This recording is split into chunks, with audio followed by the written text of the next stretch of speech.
Alam mo ba kung ano ang nangyayari sa loob ng Vatican kapag pumanaw na ang Santo Papa? Hindi ito basta-basta libing at dasal lang.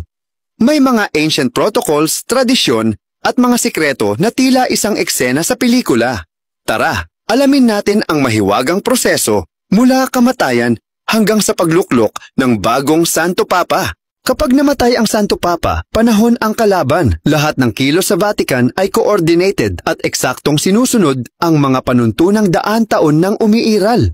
Unang hakbang, siguraduhin munang patay na nga siya.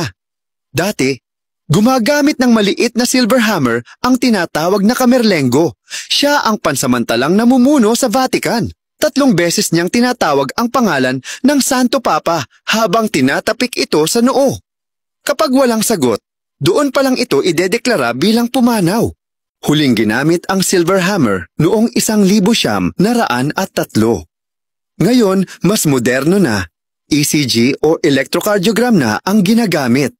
Pagkatapos, siselyuhan agad ang Apostolic Palace, ang opisyal na tirahan ng Papa. Lahat ng ari-arian niya ay inaasikaso at ang Fisherman's Ring, ang singsing na gamit sa pagselyo ng mahahalagang dokumento, ay winawasak para maiwasan ang peke.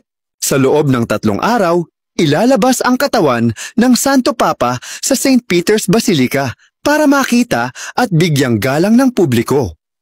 May Swiss Guards na nakabantay 24/7. Ito ang elite force na nagbabantay sa Papa mula pa noong 1506. Grabe, di ba? Kahit patay na, hindi pa rin iniiwan. Kung curious ka kung saan siya ililibing, hindi na sa karaniwang crypt ng Vatican. Si Pope Francis, bago siya pumanaw, ay pumili ng sariling libingan. St. Mary Major Basilica, isa sa pinakamatandang simbahan sa Roma. Pero teka, hindi pa tapos ang kwento. Paano pipili ng bagong papa? Dito na papasok ang tinatawag na conclave. Ang College of Cardinals ay ikukulong sa Sistine Chapel. Walang cellphone, walang internet at may mga signal jammers pa. Para silang nasa reality show. Pero holy version. Ang boto ay lihim at kailangan ng 2/3 na boto para manalo ang isang kandidato.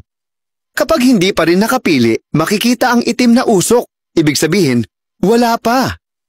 Pero kapag may bagong papa na, puting usok na ang lalabas. Pagkatapos ay lalabas ang senior cardinal at ihahayag sa buong mundo at sasabihin ang mga salitang Habemus Papam na ang ibig sabihin ay may papa na tayo. Kahanga-hanga, hindi ba? Ang Vatican ay hindi lang basta simbahan.